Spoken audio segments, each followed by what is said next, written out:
Hello, Agenda Woman Tribe, and welcome to another episode of Agenda Woman Money Dates in partnership with Nedbank. I'm excited to introduce this month's topic because I think it's going to be exciting for a lot of the ladies.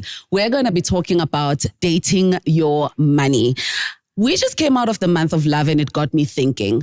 We are very intentional about our relationships that are romantic. We're intentional about our relationships with family, relationships with friends, and even our relationship with ourselves, which is, of course, the self-love narrative. But how intentional are we about our relationship with our money? In today's episode, we'll be unpacking practical strategies, tools, and tips that are going to help you build a better relationship with your money. I am going to be joined by our tribe member, Fulu, and Linda, who is the financial expert from Nedbank, and Melvin, who is our behavioral expert today. Ladies, I'm excited to get into this conversation. Same here. So my first question, let's get our relationship status out of the way. If you're on Facebook and they asked you what your relationship status is with your money right now, what would it be? Fulu, I'm going to start with you. Oh my God. I was sort of hoping you wouldn't. But we are not fighting. Okay. Very peaceful. Okay. We are secure, but we're still working on it. Okay. Yes. Not married yet. Not married yet. Okay. We like it serious. Okay. It's getting there. But, we're working on it. It's coming in nice and easy. Okay. I love that. Yeah. Linda? That sounds good. I'll say it's not a complicated situationship. Okay. Yes, I think we're getting there. Okay. Mm-hmm. But you are in a relationship, you check in with each other. We have that understanding, but it's not that solid yet. No one's cheating. No cheating. Okay. No cheating. We just Okay. need to make more time. More time. More time. Okay. Melvin? Well, you decided to start by choosing violence. Okay, so I'm in a long-term relationship. It's had its on and offs where we Okay. had misunderstandings. I think I had one type of ambition and my money had different ambitions for our relationship. But yeah, I definitely think we have a lot of potential, but it's a very serious relationship. I love that, ladies. This is very, very positive. Yeah. I'm not going to say my status. I was about to ask. I'm going to give the team 0 out of 3. So no, we're not doing that. But I just want to know then, and I'm going to go around with everyone again. What is your ideal healthy relationship with your money? What are you working towards for, when you're like, it's healthy, we're good. What would that look like for you, Fulu? You keep starting with me. I think it's because I'm listening. Listen, you set the directly. tone nicely. Opposites. You set the tone nicely. I love it. So I'm going to keep starting with you. Well, I feel like when I think about this, it's all in my dreams, right? Yeah. I'm thinking, my money and I, we're so secure. We don't have to work. Like we've come to a place where we understand each other. Yeah. Now we're not like chasing the payslip, chasing the bonuses. You're just We're chill. We're just chilled. We're very secure. We can afford what we want. Yeah. Even if it's like, lunch in Paris and then we come back in the evening. We're not anxious. Yeah. We are so secured in our relationship. Now we've even graduated to being married. Yeah. We are married and we're not just, married and now vegezelling. No, we are married and happy. And happy. Lovely. Like it's a beautiful, beautiful relationship where we have an understanding. Our goals are aligned. Yeah. The things we want are also just very much aligned. We're not fighting each other like, why are you running out people? So that's the ideal. You see why I start with you? Yeah. You see what you just did? Set the I saw tone. myself in Paris with my money. Oh. Linda? Oh, darling. So that understanding where we, get each other Yeah. helps with understanding the life stage that we are in, me and my money. Yeah. Because this life stage that we're in has goals that are aligned to achieving things that should be priority in this life stage we're in. Me and my money. I like that. Getting my priorities right so that there's no stress to the money. Yes. The money is the provider. So yeah, I need to please Moreki, being the money, and keeping the conversation going in terms of, are we still in check? Are we not overdoing in terms of spending recklessly? Are we okay? Are we secured in terms of an investment that makes sense for this life stage that we're in? Because the goals now need to make sense. Yeah. Yeah. And hash things that are keeping us awake, like the debt that we have. Again, it's money that has to pay for that. So there's that understanding. That's the ideal relationship. I think you're very clear that money is the provider in this relationship. You know what I'm saying? You are not doing the provision. But I also like, Linda, what you just said about life stage. I think that's so crucial, that at different life stages, we'll have a different type of relationship with our money. And it's important to really understand where we are and how we're relating with each other. Really love that. Melvine? Yeah, I definitely agree with both what the ladies were saying. On my side, the most important part being the communication part. Yeah. Just making sure you're on the same page as your money, your interests are aligned. But a lot of times we fall in love with the potential that our money has. And so an ideal relationship would be where the potential is being realized. Yes. And as you were saying, where your nervous system is relaxed. There's no stress, you're aligned. Yeah. Everything Soft else, life. soft, relaxed. Yeah, and you're communicating constantly, because I think the more you talk, the more you're aligned. Ladies, I am like obsessed with this conversation already. Linda, when we started Money Dates, we were very clear for our community that we want to get them in a financially healthy space. But I often ask myself, what does financial health look like? If someone says, I'm financially healthy, what are the boxes that they're ticking when they get to that place?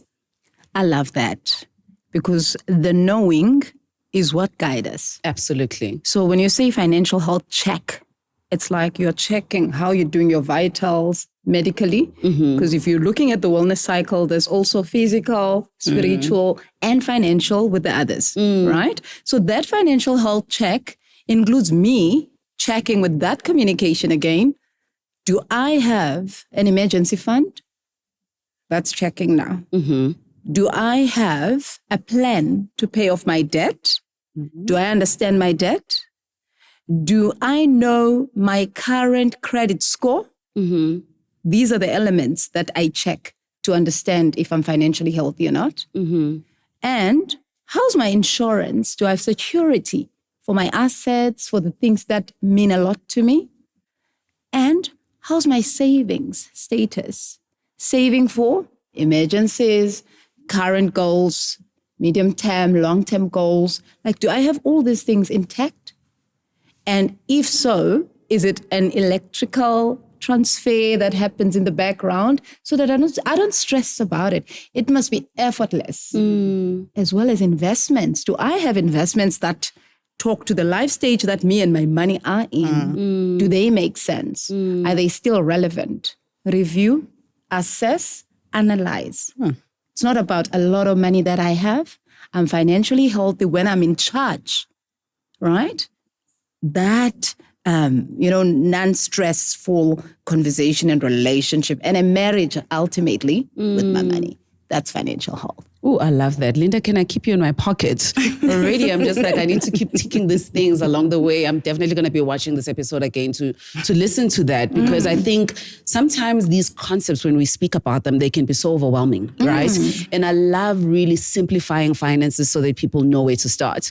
And one of the things that we also don't speak about enough is earning potential, right?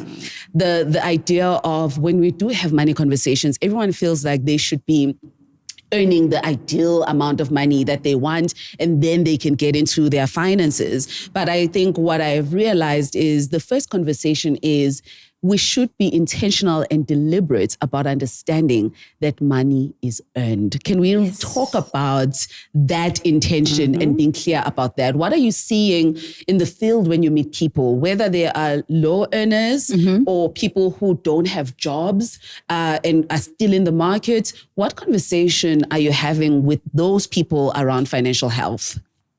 That is a very good one because people need hope. 100%. And we all have skills. Believe you me, there's talents that we have and skills. We just need that push. So with the conversations that we have with the people, whether they're young, they're in school, we talk about when you start a side hustle, which is a current main hustle when you don't have anything, you need to look at what you like. You need to assess the gap in the services that are available at the place that you're in. Where there's a challenge, there's a gap, it's an opportunity for you to serve the people. There's a young lady, if I may, during lockdown, she used to sell food and then they were told, no more selling. And she didn't know what to do. She got a little bit frustrated. What am I now going to do? Because I need to eat. The beautiful young one went and Googled, what vegetables can you grow all year round, low maintenance? Wow. She chose spinach from the list. If I tell you, she started with a veggie patch and selling spinach to the neighbors and the community. Today, Lady Queen of Spinach, right? She's called now Spinach Queen. She supplies big shops like your Spars, your ShopRites, and her spinach is beautiful than the other suppliers. She started it with her, when you get a grant and you think, what am I going to do? This money is not much. So you don't wait for big amount of capital. You use the little that you have to start small. The big businesses that are big now started small. So it's that push and saying, you got this. You can do this. There's a way. Don't be too hard on yourself. That thing, whether you start by doing people's nails, you buy nail polish at the shop and give them an opportunity to polish their nails for cheap. Like money is happy now because I'm wearing my old clothes. I didn't have to go buy clothes. Yeah. If you do hair, you're a young one, you're good with plaiting people's hair. You give them at a price that makes sense. Even students at the res, they can do that. So that's how it goes, really. It's a side hustle when you have something else. But if you don't have anything, it's the main hustle for now. And you learn, you research, you review. That's how it goes. I really love that your side hustle is your main hustle until you have the main hustle that you want. And what's very interesting as we talk about dating our money and how we relate in romantic relationships, family and friendships is that we're very intentional about getting into those relationships, but we're not so intentional about getting money to be part of our lives and therefore being intentional around pursuing opportunities that get us money. People are on Hinge, they're on Bumble, they're on Tinder, but they're not making the same efforts into how do I get into a relationship with money, which is the first step is just making sure that you are finding the man or the money wherever it is. Fulu, when you do listen to Linda speaking about financial health, how often do you do a financial health checkup, if at all you do it? Yeah. So I'm the spreadsheets girl. Love it. I mean, we do Excel at work day and night. So I've sort of adopted that into my own lifestyle as well, mostly because I have anxiety if I don't know where my money is going. So I need to keep track of how am I doing in terms of spending? And a week before I get paid, because I'm like, the minute that money hits my account and I do not have direction for it, I know this relationship is about to hit rock bottom. So I sit down and I say to myself, okay, how did we do last month? Because a lot of us, we put in budgets, right? And most of the time we're very idealistic in terms of this is how much I'm going to spend on food. This is how much I'm going to spend on outings with my friends. But we don't go back to say, did I actually spend how much I said I will spend? So a week before I get paid on the 20th, I sit down and I look at my bank statement and I'm like, what did we do this month? What happened? So for me, that's a way to just check in with myself. I said, I will save this much. Did I actually do it? You know, I told myself I will cut down on groceries. Did I actually cut down on groceries? And month on month, it becomes a thing of, okay, we have a goal for this month. This is a time to reflect, sit down and say, did we follow through, you know, in terms of what we had originally planned? So that's me and my money. Listen, I want to be Fulu in like when I grow up. Right? I want to be Fulu. Melvin, it's very interesting because Fulu mentioned anxiety around not knowing. But we know that a lot of people have anxiety around actually looking at their finances. How can we overcome some of the emotional barriers that come with doing financial health checkups and getting on these dates with our money? Because I think a lot of people understand what we're talking about, but the emotional barrier of particularly anxiety around facing the situation that we're in financially is sometimes the reason that people don't do anything about their money and they're just in situationships. Yeah, 100%. Hey, sometimes it's better to ignore your text messages. That's why a lot of our wallets and our money apps are being blue ticked, especially when we know we're doing something wrong. Absolutely. And so the blue ticking happens because, you know, a lot of times an ostrich, if I give an example of an ostrich, if it feels like there's a predator that's trying to attack it, it just puts its head in the sand and then it thinks, oh, I've like hidden. nothing's happening. I can't see anything, so there is So no it's not predator happening. around me. And I'm safe. I'm safe. And that's called the ostrich effect, right? So a lot of people, when you start not spending well, you actually, the amount of times you look at your budget spreadsheet, the amount of times you open your banking app, you think, oh, this is going to give me so much anxiety. I know I'm not doing well. I'm not putting as much effort. But when I start making more money, I'll start looking at putting in more effort. And that's what we think is going to happen. And we overestimate our future selves' ability, right?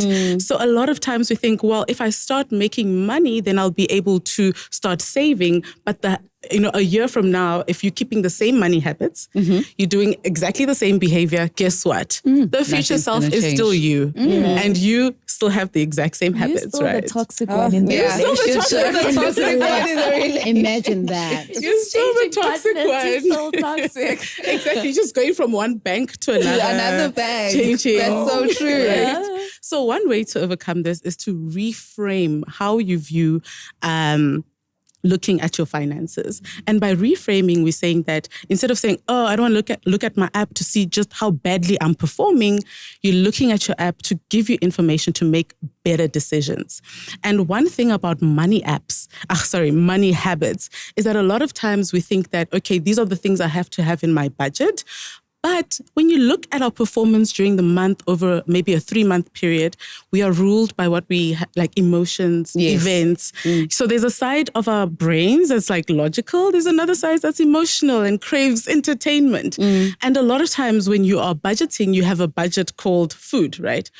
But there's also, I had such a long day. Let me have takeaway. Or the vet cooks along the way. I'm going to get some of that. And somehow we think that falls into the groceries category. But sometimes you have to have a more personal habit, money tracking system that is linked to your specific habits. So if you see yourself after a long day, you like to reward yourself with maybe Uber Eats, put a guilt-free take out amount in your budget so you can control it and it doesn't seem as unexpected expenses that came out of nowhere. Because when you think about it, your habits, if you look at your performance or your own things that you do over a 3-month period, you'll notice you've been having quite a few hectic days. Increases in transport, for example, make you feel, or maybe you have to travel longer, you get home more tired, you order a lot more takeaway. And those are things that a budget that you created 6 months ago might not be catering for because of the changes. So having a more habit-specific money tracking system really allows you to unpack what's going on with your finances. I really love that because it speaks to self-awareness, 100%. right? And I think one of the things I have noticed about myself in the last couple of weeks, because I've really had intense days, is the triggers that come from I've had an intense day. What do I want to do when I get home? Yes. And often those triggers are not stuff that is in my budget, and absolutely not stuff that is good for me. Because no one should be having a glass of red wine every day. darling, That is not what we should be doing. But the more I thought about where does the feeling of wanting a specific thing come from, and realizing that, oh, when I have a long day, this is how I start to feel. I started to think about, okay, I know I'm going to start to feel like this, so let me preempt what I'm going to do, because it's a trigger that has just come from habit and not so much the planning.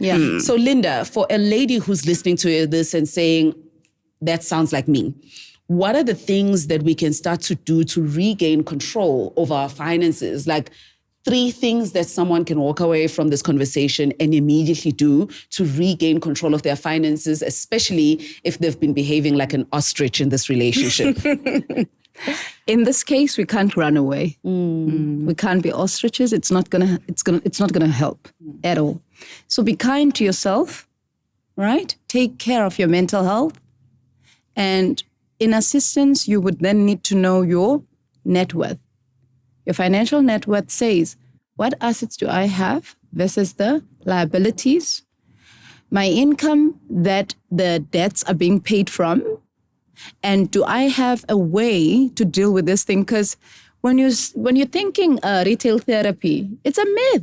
You just said it now. If you've had a difficult day, of course you want to spoil yourself. So we allow it in the budget to have that entertainment budget on your budget, but stick to it. Analyze it, assess it. So you understanding what your income is, this is the income I have, keeps you grounded. And if my income is not enough, because it's never enough, right? You need to have a side hustle. We spoke already about a side hustle, additional income. But go easy on your planning in terms of how you are spending money. When your emotions are high, you swipe. So hold back with that card. Breathe in between things. There's another problem, black tax. When people ask you for help, you forget about your own standing. You take money from where you're not supposed to take. So, sweetie pie, you're still a good person. You're still a kind person. But you need to set healthy financial boundaries. Please speak to yourself and teach people how to treat you. You're helping, but don't bend backward to break your back, because money won't be happy with you. This relationship is not going to grow. It's going to be messy. And then. So use that budget. Stick to it. Pay off the debt and track it. When you finish paying off one, don't get another one. The money that you used to pay as an installment, save it. You're not used to having it in your wallet anyway. And when your money comes, make sure that you have stop orders, meaning you've set it automatically that when my money comes, I have savings pockets for different things. This percentage goes to my emergency fund. This one goes to black tax. You must have a savings pocket for black tax where we're helping our loved ones. Then you don't tap into money that's not for that thing. You use the savings for what they are for, using that smart goal setting, naming everything you do, measuring, analyzing, so that you achieve. And going back again, having a set date for these money dates on your calendar, going and respecting that today, I'm not available for anything else. It's me and my lovey money. With your calculator, your spreadsheet, your laptop, making it easy, because we want this to be doable. But don't beat yourself up. You are on the right track. You're not alone in this. We deal with a lot. Guys, I don't even cook every day in my house. If I can share a tip, because I'm saving on electricity. If I cook rice, I cook it, I put it in freezer bags.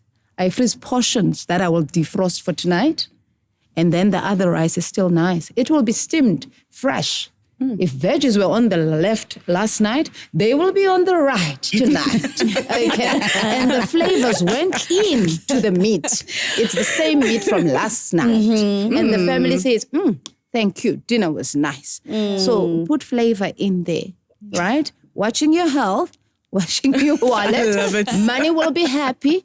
Everybody's fine. I really love the it's a narrative that I've heard repeated in these conversations. Be kind to yourself. Be kind to yourself. You know, when you're coming out of a bad relationship, wanting to establish a good relationship, you have trauma. You have trauma that you need to unpack around the whys of the previous relationship. And I can say, for me, as I navigated particularly debt, right, which I've managed to pay off, I'm going to say it in every episode. Well done. Which I've managed to pay off, was firstly, understanding that kindness, being clear about the fact that I am capable of getting myself out of the situation and having that affirmative self-talk. And then moving on to say, what is it that I know today? Because sometimes when it comes to money relationships, we get tripped up by the things we think we don't know. Because it feels like the conversation is so broad. What if I'm missing something? What if there's something that I'm not doing well? What I've understood as I've matured in life generally is that the best thing you can do is deal with what you know today and expose yourself constantly to information and take bite-sized chunks of the information and not do everything at once or it becomes very overwhelming. So I love the narrative of being kind to yourself. And then I think the second thing for me is setting intention. Being very clear around, this is the intention that I am setting when it comes to my finances. I am going to pay off debt. There's been many years, I said this even in the last episode, where I had it in my vision board and I didn't accomplish it, but I was getting closer to the goal. And that was enough for me in that period and that time. And suddenly you wake up and you're doing your new vision board and that's no longer there. And you're actually planning for something bigger now. And that feeling of just accomplishment, I think you might know it, Malvine, that confidence competence loop. That the more you do something well, the more confident you feel around attempting it again. So I really love that you brought that up again, Linda, that concept of just being kind to yourself. And then I think the second thing would then be setting intention. Fulu, it doesn't sound like you might have the answer to my next question, but because you're human, I'm going to attempt this. Yes. In moments where you have felt frustration and stress and anxiety around your finances, give me a scenario of what was happening. And I think when we look at perfect people like yourself, we want to know that you are like us, in the gutter who are struggling. I know you're not perfect, but in those moments when you have in the past felt overwhelming anxiety around your money, give me a scenario of what was happening, but also what was the thing that happened for you to overcome that difficulty? I think as young people, we are very impatient in terms of, I want to get the house, I want to get the car, I want to get, the nice lifestyle, I want to do this, I want to do that, all at the same time. And we spoke earlier on around, our earning potential. And you sort of get into the space where you feel like, I need to have that big buck like now. And when we were studying actuarial science, we were promised and told, you guys are going to be paid really well. And you start working and you're like, Auntie, where's this money? Where does it come in? Is the money in the room? Why is this talking stage taking so long? Can we, put labels on this relationship as quickly as possible? Like, let's get married tomorrow. Please. Like, let's go to Paris now. What is happening here? What is happening? And I remember like 2 years into, the world of work, I was sort of feeling like I'm an overachiever. So I put a lot of pressure on myself. Like I put a lot of pressure in the work that I do. I'm like, it has to be perfect. If I touch it, it has to come out like differently. There should be a mark that I was here. So even when it comes to my finances, like, no, you need to get a house, you need to get like a car, you need to like, make sure that you're doing well, you set yourself up, you secure, financially and all of that. And I think in that it becomes now a thing of, this is the house you want, This is the house you can afford. Yeah. This is the car you want. I remember, before I started even looking at cars, I was like, oh, I love myself an Audi Q7. Can I just... Then I went to check how much those cars are. I was like, there's just no way. There's just no way in. You're not ready for a big wedding. Yeah, there's no way I'm going to get there like now. So I think my pressure mainly comes from wanting to do things at the same time. And I remember at the time I was like, actually, there's no need for you to get an apartment and, get a car at the same time. Pace yourself. And it's very difficult because you've sort of set this goal and you really want to do it and you're pressuring yourself to do it. But also realizing, if you force yourself to get things you can't afford, that's you creating a whole lot more stress and problems for yourself than if you can just say, hey, I am an ambitious girl. This is what I want. These are my dreams. I mean, on my status, I always say Porsche Cayenne, GTS. Those are the things. But I'm like, I understand that where I am right now doesn't allow me to actually get the things that I want. But can I come to some settlement in terms of get something I can afford that I know on a monthly basis? I won't be sitting there like crying that debit orders are coming out. Now I'm even more stressed because I can't even take myself out for coffee. So being able to balance what I can afford now and the dreams that I have for tomorrow and realizing that over time, I will be able to afford these things. So I ended up setting for, okay, we need a car for maneuvering work and stuff. That's important, but we can continue to rent. There's nothing wrong with that. And we can focus on paying these things off quickly and then move over to the next thing. So pacing yourself, and there's a lot of pressure from social media as well. And people are always posting keys. And you're just there like, realizing, no, you're on your own race. This is your lane. And also you set the pace for yourself. You're going to get there one day.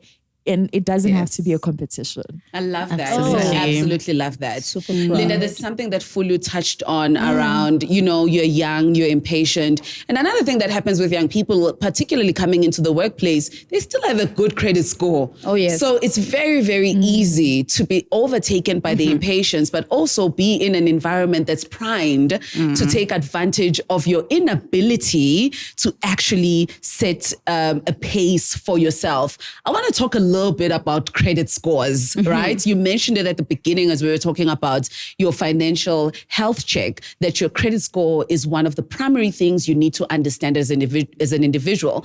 When we think about our relationship with money and this factor of what the score looks like when it comes to our credit and how we measure effectiveness when it comes to our financial health, what can you advise people to understand about credit scores, particularly as it speaks to affordability, right? There's something we spoke about. When you afford something based on your credit score, it does not mean that you afford it based on your liquidity as an individual. And those two narratives can trip people up, right? Because of the impatience, because we really want to get to our goals. What do we need to be careful of as we navigate the conversation of credit scores? Love your sharing, because that's human. We're human beings. Peer pressure is real. Yes. And I remember when I had to make a decision between a car or an apartment as a youngster when I started working. I chose an apartment. And today, I'm happy I did that. So, but when I look at the prices of property now, I feel for the younger folk because it's almost, it's too much. It is. So on that being said, she did say that it's not a competition. I love that. So things that we need to look out for are knowing that you are you are enough. You don't need to do things because of social media. Oh my goodness. Yeah. Hey, there's social media life and then there's real life. So you need to live your real life, because when you go to bed, it's you who'll be facing the ceiling, being unable to sleep, Oh, silling my friend. How am I going to get out of this one now? Oh my God. Friends are not there. Yeah. And you were throwing labels. You were, no. That big car comes with big fuel tank, big insurance, Credit. big everything. And you need to stay in a place that is suitable for that big car again. So we need to be realistic. We need to check our needs versus our wants. When it comes to that credit score, if we do understand that, then we will know that me paying off my debt on time, which is debt that makes sense. Property appreciates the value. Car, I drive out of the showroom, depreciates in value. So it's not helping me. Make sense? So I can get a small starter pack. I remember my starter pack was a Toyota Taz TT, black with a red interior. I drove that thing, 300 full tank for a whole month. That was good. So I had to check, but it was the house before the car. And how I managed with my credit score was saying no to people who say, sweetie, you're young, help me, buy this for me on credit. I will pay. Say no. That happens a lot. Run. That happens a lot. Run. Because when they don't pay, it's your name that goes down. Another thing that you look at, you also need to make sure that you check your profile. There's identity theft now. People who take things on credit on your name. And then when you don't pay it, they blacklist you. Now, the benefits of having a clean credit check and the record being good and the score being high is you get low interest loans because they look at you and see you that you are low risk in terms of repayments. And you get invited for higher credit limits for credit cards and things like that. And you get good low interest rates when you apply for bonds, for vehicle finance. It helps. And investments, everything that you want to happen goes good when your credit score is good. But when it's the opposite, it's frustration all the way. So say no to peer pressure. Focus. When you finish paying off that debt, don't look for another one. Gracie is very old now, my car, that is. She's coughing. Hey? And I have to take her to the doctor. Yeah. I am not buying a new car at the moment, right? Because Gracie is still good. So you need to be realistic. That is it. Keep your credit score up there. Don't play. I love that. I didn't even know some of the points that you shared around, interest rates and how they get affected by your behavior. Because now people, the institutions look at you as a prime person to have a relationship with because your relationship status looks like you've been in a long-term relationships, didn't work, but you've been, you're stable when it comes to your relationships. But so I think that is really, really amazing advice for people who really didn't understand the importance of credit scores and how it affects your relationships when it comes to particularly credit. Melvin, for women who are going to listen to this interview and start making decisions around, I want to make sure that I'm ready for a long-term relationship. I want to make sure that I am steady. But they are thinking, what if it doesn't work? And there's all these fears that come up. I failed before, I was in that relationship and then that happened and then this happened and then this happened. How do we overcome the fears that come up maybe from our own money stories when it comes to a commitment into a long-term financial relationship? Yeah, definitely. Before I start, I just want to say I'm also still driving my starter pack. Good girl. No car installment formed against me Shall prosper. Yeah. But I think the stuff that prevents women from taking that step forward, or just us as human beings, are two things.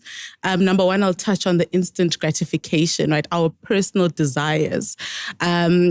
I think for me, what's very interesting when I compare that to relationships, it's like love bombing, right? Because you want everything, they give you everything and they give it right now. I'll give you let's get married tomorrow. I'm not into talking stages. I'm not into saving for 24 months. I know you're the one. Let's get married now. Especially when you get that credit approval. Yes. Oh, wow. Immediately. There's a lot of instant gratification that comes with the initial introduction to money, especially when you just started working. You're getting a lot of loan offers. You also have a lot of ambition as well, and you also have social media. So with instant gratification, we tend to then prioritize the present and not prioritize the future as well. So in order to try and get there, what I would recommend is just really chunking down whatever goals that you have. So saving 100,000 Rand looks very difficult, especially if you're in February and you've only done 5,000 Rand. But if you take the 100,000 Rand, as you were saying, and you chunk it up into maybe 12-week cycles or whatever cycle you want, and you say, okay, for the next 3 months, I'm going to save up and try and save up to 25,000 Rand. That's a micro goal that you're achieving and getting to, and you get that boost of confidence to say, oh, it's a dopamine hit to say, yeah, I'm doing it. I did it well. I'm so excited. And so, but obviously don't reward yourself by spending that 25,000 Rand. You then carry on and save as much as possible as time goes by. Another thing from a credit perspective is that we see the credit that we get as free money. Because really, did you really just... Did you really just give me all that money? Did you really just give me all that money? Yeah. And when we start compartmentalizing credit as free money, we're less likely to want to use it to build, right? So now, if you start seeing it as, oh, this is the money that is free, it's called mental accounting. Like I've compartmentalized it as it's free. I'm going to do whatever I'd like to do with it. You just need to understand that credit is for building. So if it's not building, if you're using credit maybe to buy groceries, you need to relook at what you're using credit for. But you should be able to really in 12 to 24 months and sit down with your vision board and your goal, the micro goals that you set for yourself to say, is this going to get me closer to a goal that I want to achieve in the next 3 months? Because honestly, 12 months is a long time for a lot of people, especially if you're living paycheck to paycheck. So sometimes you just want to get that initial boost to say, okay, I'm on the right track and I'm doing something quite well. Ooh, the gems today. I feel like I should have a pen and paper myself. In closing, ladies, we've shared quite a lot around relationships with money, how we can get them to be in a healthy space.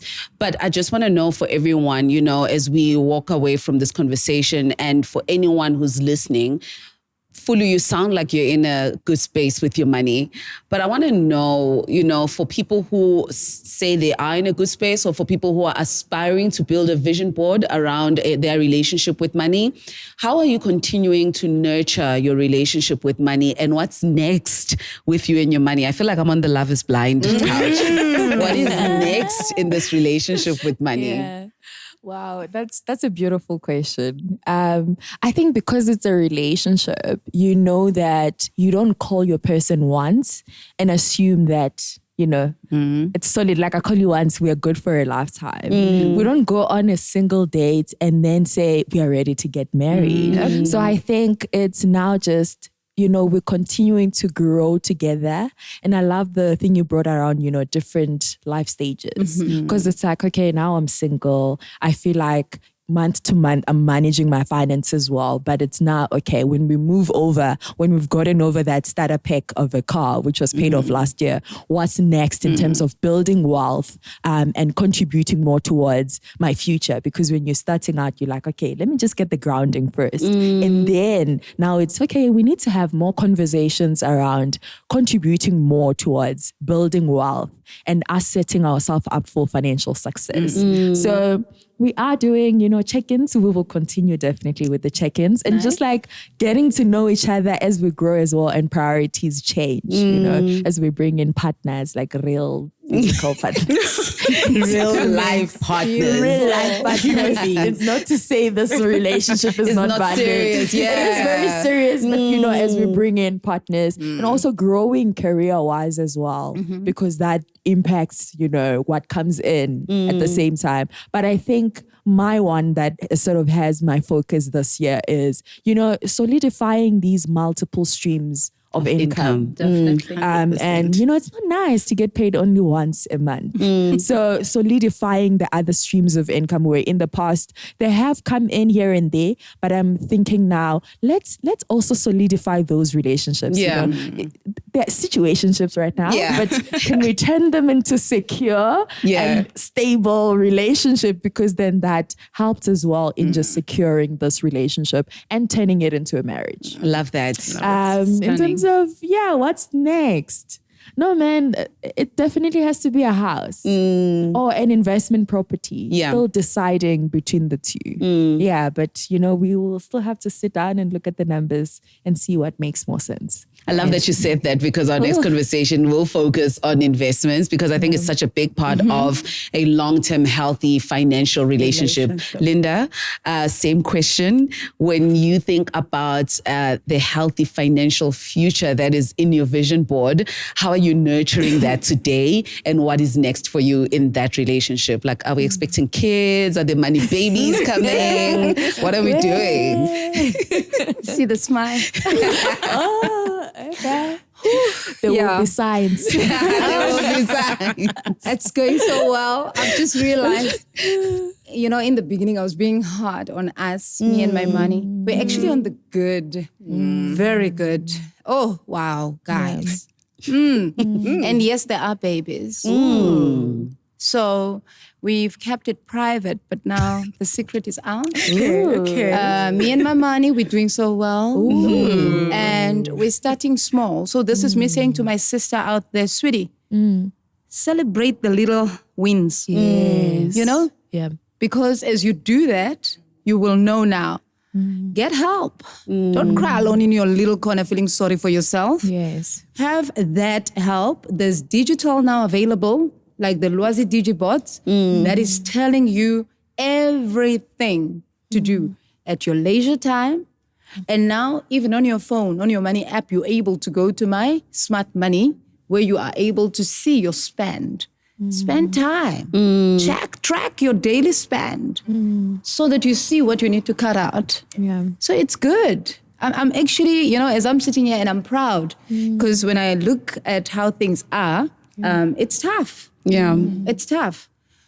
It's a thing of a past to want extra glamorous things as we go ahead, and people will learn that people don't even notice that flamboyant thing. Don't be hard on yourself to act, Just do these things in a calm way, being kind to yourself and your money, and the marriage will be a happily ever after. Because a wedding is an event, but marriage is forever. Yeah. 100%. So I want this marriage that we have with my money to be a good one.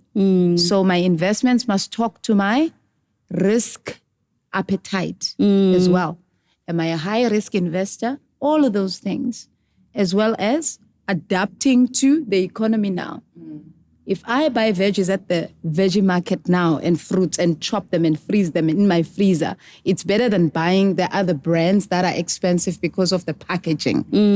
All these little things count, When you want your juicing beetroot juices, you have a juicer, you make it at home. If you like coffee, like real strong coffee, you've got a mug, you make it at home. You pack your lunch box to work. It's healthier, it's cleaner. These little things are what will help us to have money to save. And then as we know we have savings, we can breathe, we can sleep. I couldn't sleep when I had zero balance. But now I am good, So that's how these things go. And of course, that constant check-in, I like things to be the old way. I write things down with the help of tech, of course. But the good thing for consistency, set that date for this time is me and my money, no interruptions, because you matter like that as well. Yeah. Love that. Melvin, how are you nurturing this relationship? What is happening to make sure it keeps going? And what's next? Yeah, I think for both of us, it's been a lesson to stop dating for potential, understanding that the income as it is today is what it is.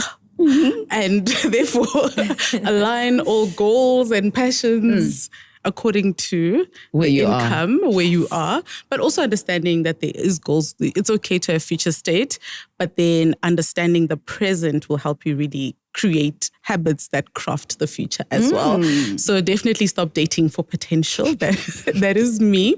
And also, I think we're thinking of traveling. I think there's a lot of passion that we both share for traveling. Obviously, when I talk about travel, money says where. But I think just similar to what Fulu was saying in terms of building additional income, I think there's so much power and independence that comes from it. It also speaks to your self-esteem as well. There's just something empowering about, I'm also making some money on the side. I am on the side of TikTok that has like a lot of like self-employed ladies doing amazing things. And it's just fantastic seeing the self-esteem you can get from that. Because sometimes when you are in a state of like extreme debt in a negative place, there's a lot of shame, a lot of regret, a lot of negative emotions. And sometimes you need something to just boost that. And yeah, side hustles really help with that. But yeah, Awesome. we will probably get married. But once we understand that potential is not, we need to look at what it is currently. Ladies, I had so much fun in this conversation because number one, there's so much to learn just in understanding how to set goals around your finances, how to understand where you are, how to also understand your emotional triggers and habits that get you in a bad place. You mentioned coffee, and I can tell you, when you think about how much money you spend on coffee, a cup of coffee every day, it's the same amount you could have used to buy a coffee machine and making the coffee at home. And I've been able to really get out of that trap as well. But ladies, thank you so much for being so open about your relationship. Really, really appreciate it. And this is a safe space. We'll keep this between us. Thank you so much.